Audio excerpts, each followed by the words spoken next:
Ayah dia sakit, duduk dekat sebelah hospital. Tak boleh nak kena air, nak kena tayamum. Yang ayah dia dekat sebelah turun bawah. Turun tayamum lah bengong anak. Itulah bila ajak mari dengar, dia kata penunggang agama. Tak mau dengar. Bila kita ajak mari dengar, dia kata mengajar politik. Lepas tu dah erti, nyusah ke ayah. Dari cakap sebelah ayah dengan tangga. Dah ayah ni gini tangan. Air sebelah pegang watak. Kau ni masuk besi macam area TV tekok. Dah nak gerak itu tah. Cakap sebelah bawah, turun bawah. Tak erti ni. Faham? Padahal ambil lah tanah. Bol dalam pinggang. Buat naik ke ayah. Bol lah tapu tepuk lah. Pok itu tapu muka. Tak payah gerak dari beg. Tahu tak? Tak erti? Tak mau ngaji. Duk berasa pandai. Ni kan mana berasa pandai. Nah, kalau pandai sungguh pun ada berasa pandai. Nah, kita pandai sungguh, aling sungguh, jangan berasa pandai. Nah, Imam Syafi'i ni bila dia sampai 1000 orang guru ilmu hadis, 1000 guru dah dia dapat ilmu. Faham? Dia katakan kullama zadani aima zadani fahma bi jahli. Semakin bertambah ilmu di dalam dadaku, semakin aku tahu aku sebenarnya seorang yang jahil. Nampak? Kita hak jahil, berasa ke pandai. Alu balda tu. Nampak kau ni. Nah, uduh perangai. Muka dah lah uduh. Jangan berasa pandai. Faham? Orang yang paling banyak ilmu Nabi. Nabi ni pun wa ma utitum minal ilmi illa qalila. Tidak kami beri, Allah kata kepada kamu wahai Nabi, daripada ilmu malaikat sedikit. Nabi tu sedikit, dia paling alim. Nampak? Orang yang paling banyak ilmu dia Nabi Adam. Wa 'allama Adam al-asma'a kullaha. Kami ajar akan Nabi Adam ilmu kullaha. Wa mari taukid semua jenis ilmu. Apa benda hal dunia alam ni khabar ke Nabi Adam. Nah, tapi tidak kami beri mereka qalilah sedikit. Nah. Lepas tu tak soalan. Ni nyakit kau ni orang pandai-pandai ni. Dia duduk belawang pandai. Nah. Dia duduk bangga diri dia, bangga dengan universiti dia, bangga dengan pondok dia, bangga dengan kitab dia, bangga dengan dobek dia banyak, bangga dengan hafalan dia. Nah, jangan rosok hati kita tadi. Dah. Kita ni tak ada apa-apa pun. Allah bagi pinjam sikit-sikit saja. Nah, dah kita ngaji pondok lama 13 tahun, syaitan cocok lah dia bawa. Mu ngaji pondok 13 tahun, apa tak tahu. Mu ambil kat gambar dobek-dobek kitab sikit banyak buku dalam Facebook. Kita pun pound tembok 2 kali. Faham tak bagi? Takut-takut kena kecek. Mu apa tak tahu ngaji 5 universiti dalam dunia ni. Apa tak tahu ingat mu barang ni. Pupuh gambar dengan doktor-doktor tak seh. Biar orang tahu hebatnya mu. Kita pupuh lalu. Rindu guruku. Mainan setan dah kedik dia cocok.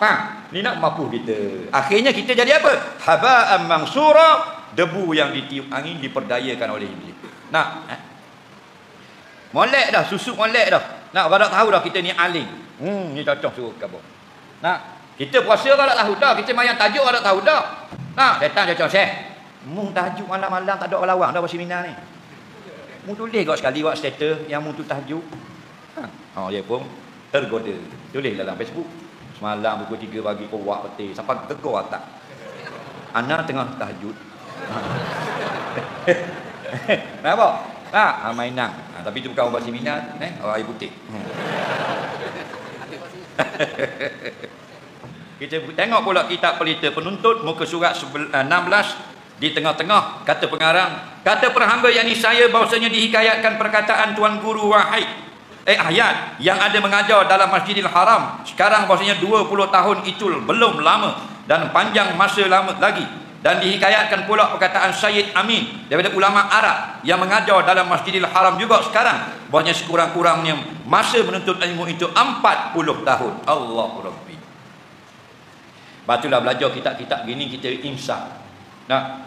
Ini kritikal dah keadaan manusia ni yang ada ilmu agama. Kalau tak ada tak usah kira dah, parah daripada dulu dah. Ini yang ada ilmu agama kau parah. Ngaji 4 tahun 5 tahun berasa hebat. Ni tengok ni. Guru yang pertama Masjidil Haram kata kalau siapa mengaji 20 tahun sedikit, kena lama lagi. Nampak? Ulama yang kedua pula berkata sekarang zaman dia, kitab ni 100 tahun dah. Kalau nak mengaji molek 40 tahun. Kita banding dengan apa yang berlaku sekarang, ngaji 4 tahun 5 tahun. Berasa hebat, ada yang berasa hebat, ada berasa standing dengan ulama dulu, ada rasa dia macam Imam Nawawi, bahkan ada yang tegur Imam Nawawi tak sepatutnya. Dia boleh kata Imam Nawawi tak sepatutnya. Ada lagi berat lagi dia kata saya rasa imam 4 mazhab tak berapa tepat dalam menilai hadis ini. Minum tung capur tiap yang munah. Kenapa? Kerana tidak dapat pertolongan Allah, untuk tidak bersifat dengan ujub. Ni yang panggil orang ujub. Orang rasa heran dengan dirinya sendiri. Ramai dia ni. Nampak? Sebab tu macam-macam berlaku ke atas umat Islam sekarang. Segala maksiat berlaku. Sedangkan di Malaysia ini, di negara kita, di dunia kita sekarang, ramai lulusan sarjana Islam. Betul tak? Ramai dulu yang bertaraf tak pandai cediawan agama ramai. Nah, tapi kenapa? Nah, maksiat semakin banyak. Nah, perkara kemungkaran semakin banyak. Nah, orang mengaji kitab ramai mana? Puluhan ribu di negara kita. Orang lulu diploma Islam, orang tu degree Islam, orang tu PhD, orang tu profesor, beribu ada dalam Malaysia. Tapi maksiat semakin banyak. Kenapa? Kerana tidak takut kepada Allah. Dalil mereka tak takut Allah kerana mereka takut kepada makhluk. Tahu tak? Kita pernah rumah, takut nak mencegah kemungkaran. Berlaku konsep maksiat, diam membisu. Hok pandai-pandai, hok aling-aling, hok piok sok-sok. Tahu tak? Ada benda nyak. Kita pernah rumah pada 2 ringgit bini nganak je dimakan dak malam-malam. Sibuk benda tu. Pandai dia tentang hal hukum hakam Islam. Tak hebat gitu gini. Badan bawa isteri melancong, keluarga melancong di main salji di China. Kenapa tak? Nah, kenapa? Kerana dapat ilmu yang banyak, kemudian dapat tugas yang baik, dapat gaji yang tinggi, selesa dengan dunia. Betul tak? Macam-macam ni nak mari pula konsep maksiat. LGBT pula. Nah, tak ada tegur. Yang tegur, alhamdulillah. Yang diam kerana sayangkan pangkat, sayangkan dunia, mereka ni makan api neraka. Tak ada kira mu ustaz, mu baba, mu tok guru, mu kiai, mu PhD, mu doktor, degree diploma, mu apa benda dekan, tak dekan, profesor. Kalau diam daripada menyatakan yang benar kerana sayang kehidupan dunia kamu, mu makan api neraka. Innal ladzina yaktumuna ma anzalallahu minal kitabi wa yashtaruna bihi samanan qalila. Orang-orang yang tahu ilmu agama tapi mereka diam, tidak menyatakan ilmu agama, tidak menyatakan apa ayat yang turun daripada Allah. Wa yashtaruna bihi samanan qalila, tukar dengan pendapatan yang seronok. Dunia itu seronok, padahal dunia itu sedikit saja. Sayang kepada pendapatan, sayang pada gaji, sayang pada elang, sayang pada jawatan. Ulaika ma yaquluna fi butunihim ilan nar. Inilah golongan agama yang tak makan tiap hari dalam perut mereka itu melainkan api neraka. Naudzubillah. Jelas lagi. Orang alim ramai, pandai ramai, pada takut kepada makhluk. Nah, bila takut pada makhluk, mereka sebenarnya tidak alim. Orang alim yang sebenar takut kepada Allah. Innama yakhsyallaha min ibadihil ulama. Hanya sungguhnya yang takut akan Allah hamba-hambanya yang ulama saja. Apa makna? Mafhum mutabaqah. Yang alim saja takut kepada Allah. Mana dalil mereka tak takut Allah? Dalilnya mereka takut manusia. Takut nak tegur, takut nak kata haram, takut nak kata sesat, takut nak kata ini haram, takut nak kata ini zalim, takut pada makhluk. Siapa takut pada makhluk, automatik dia tak takut kepada Allah. Nah, dan takut pada makhluk itu haram. Wala takhshawun nasa wakhshawni wala tashtaru bi ayati samanan qalila. Allah pesan dah dalam Quran, jangan takut pada makhluk, mu kena takut hanya kepada Allah. Jangan jual ayat-ayat Allah kerana bayaran gaji yang sedikit saja bulan-bulanan yang kamu dapat. Nah, itu kita.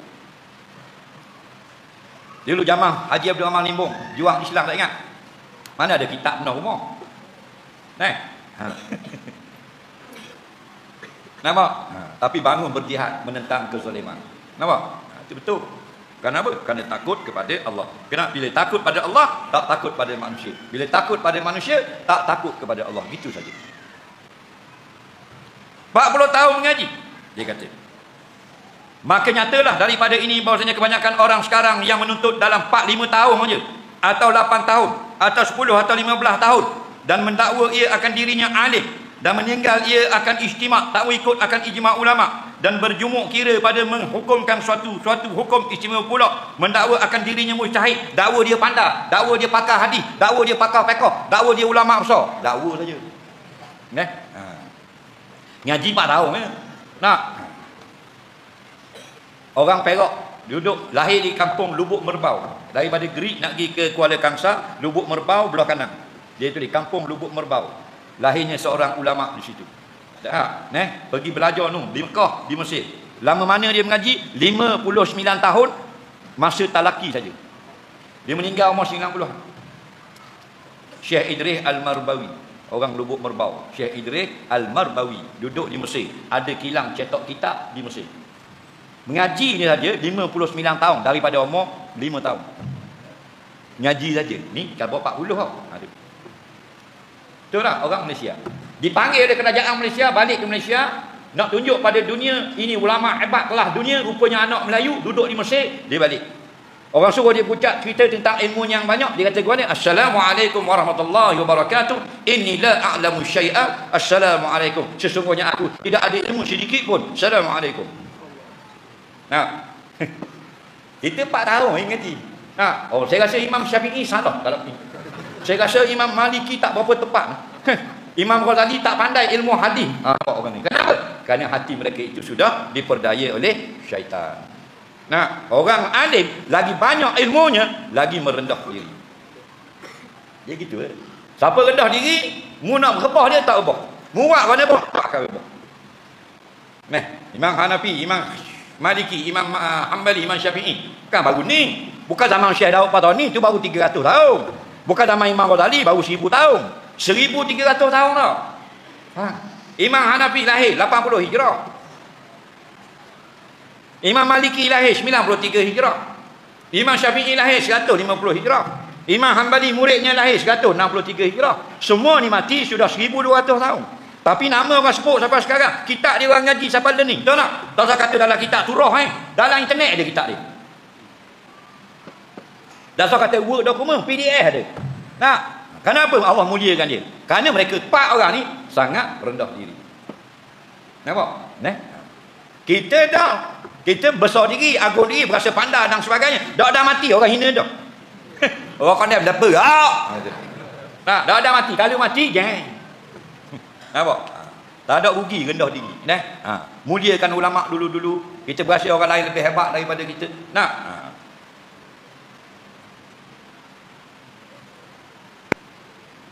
dan mengistimbak daripada Quran dan hadis ni. Oh, ni berat ni. Kita tak perlu ikut imam mazhab. Zaman Nabi ikut mazhab mana? Macam ke Raja Lawak. Nah, berat ni. Terlampau dak cerdik sangat. Nak melampau-lampau. Patut sipanlah sikit bodoh tu. Nah, zaman Nabi mana ada semuanya Nabi. Zaman Nabi ada kitab Sahih Bukhari. Dah boleh tak kita belajar Sahih Bukhari sekarang? Boleh zaman Nabi tak ada. Zaman Nabi ada kitab Alfiyah Ibn Malik nak ngaji nahwu. Tak ada. Zaman Nabi mana ada orang baca Quran, ada muqaddam, sistem Baghdadi, sistem Iqra. Tak ada. Sahabat baca, tabi'in dengar. Tabi'in pula baca, tabi'in dengar. Dan ni pakai kitab, pakai sistem, ada ilmu nahwu, dibukukan ilmu saraf, dibukukan ilmu ma'ani, ilmu badi', ilmu isti'arah, ilmu tasbih, macam-macam makulat dan sebagainya, usul fiqh, qawaidul fiqh. Nah, semua tu apa perlu kita tanya. Jadi kita boleh daripada Quran dan hadis. Kita bukan imam mujtahid.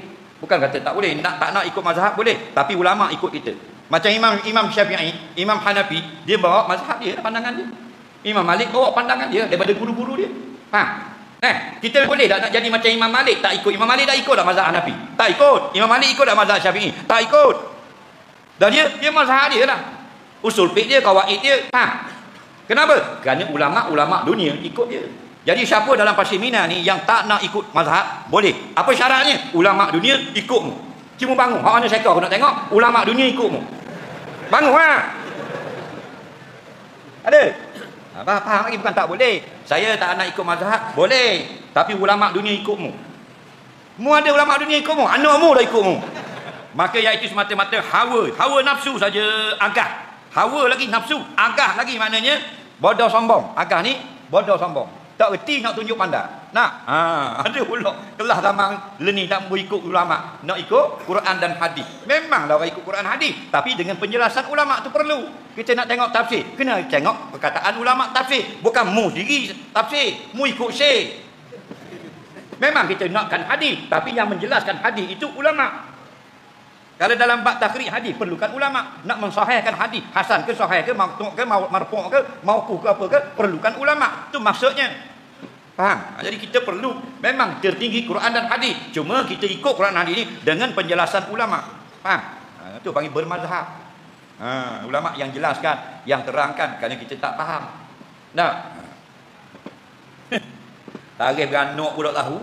Kau tak mau ikut ulama. Nak kita tarikh beranak tak tahu. Siapa tahu tarikh beranak? Dia tahu, mu tahu tarikh beranak. Tarikh mu beranak.